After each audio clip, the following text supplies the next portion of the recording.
I talked a minute ago about this. My guest right now is Matt Larson. Matt works for the Memphis Morning Center, where they do a lot of prenatal work and postpartum care and serve women and families down there all throughout the year. Matt, how are you? Merry Christmas to you.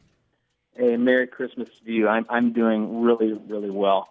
Thanks for having me on. Well, I'm glad we had the opportunity to talk to you. And, we at my church service this weekend, which was just fantastic, down here near my house in Chesterfield, we talked a lot about what happened in that manger and the importance of it. I think it's the season to think about things like that, and in light of some of what we see going on around the country and around the world. Yeah, I mean, it's everybody loves Jesus till about January 1st, and then we kind of move on and forget about the season. And it's a difficult thing. I think our human nature is constantly warring against caring for people. Right? I think the pro-life movement has had a hard time because you've had, not all the time, but there has been a lot of sentiment of hate that has come out of that. I know it comes from a good intention, a place of good intention. But what we're trying to do at the Morning Center, and I know there's a lot of other pro-life organizations that do as well, but not only care for the baby, but to care for the mother, to care for the man who may or may not be the husband, more often than not is not the husband, is the boyfriend, but everyone who's involved, because it affects a lot of people. Yeah, we had a guest on last week who does great work here in St. Louis trying to keep fathers involved or get them back involved if they've been out of the picture for whatever reason.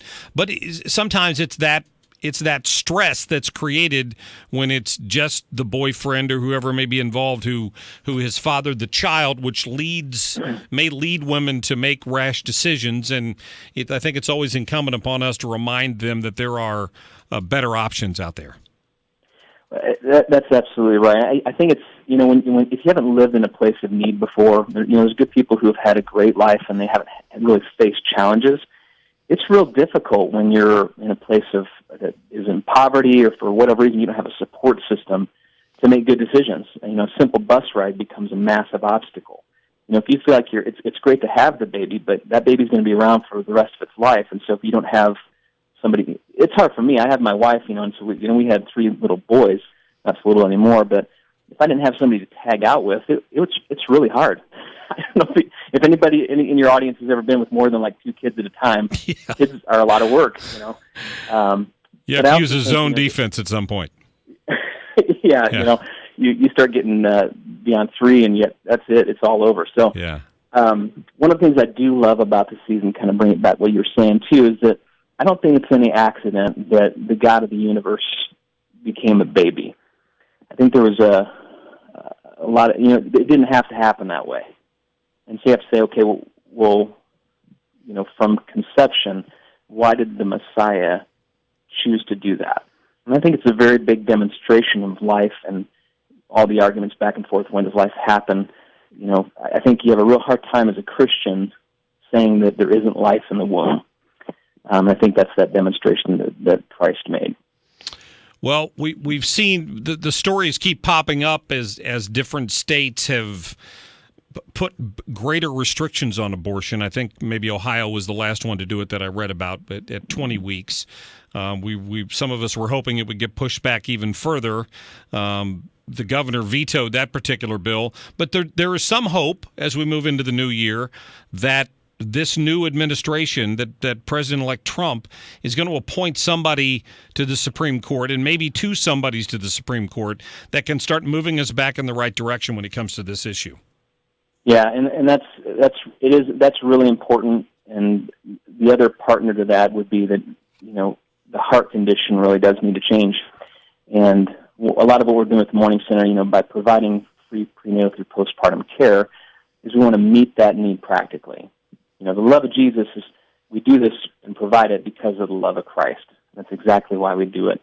But to just say, have your baby and then good luck to you, we feel very passionate about that. And I just came on with the Morning Center about 6 months ago. We have 1 location in Memphis, and we're looking to go nationwide. And we're looking to launch in Atlanta this next coming year. But it's, there's so many aspects of it. The legal is one aspect, but at the end of the day, the the law just kind of contains people, they're not already making good decisions to begin with. So yeah, that's a challenge, and when you're going to minister like that, which is what you guys are talking about, I mean, it takes money as well.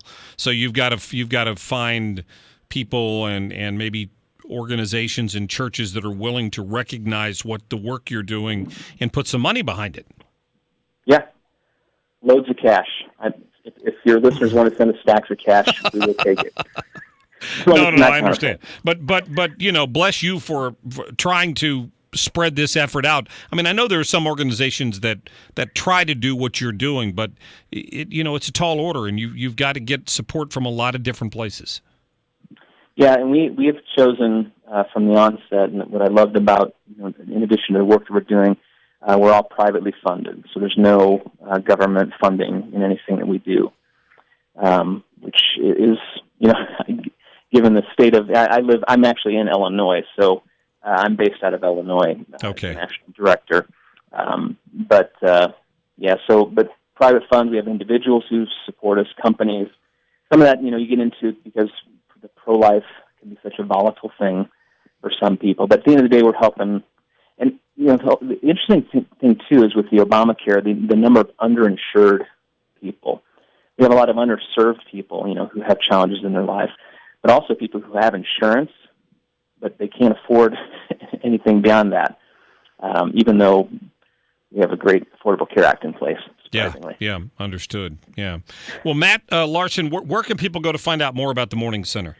Yeah, so you can go to where we are redesigning a website. We've had some issues. Apparently, there's people in Korea who, I don't know if it's North or South Korea, that have loved to mess with our website. So work through that. It should redirect you, but go to Morning Center, morningcenter.org, Morning Center, like His Mercies are New every morning, .org, or you can look us up on Facebook, search for Morning Center, and you'll find us there as well, and there should be a donate button there. But any amount is helpful. It really does take a lot of money what we're doing is very expensive. We have, OBs on staff. We have basically full medical staff. Oh, wow. That's one of the challenges, so...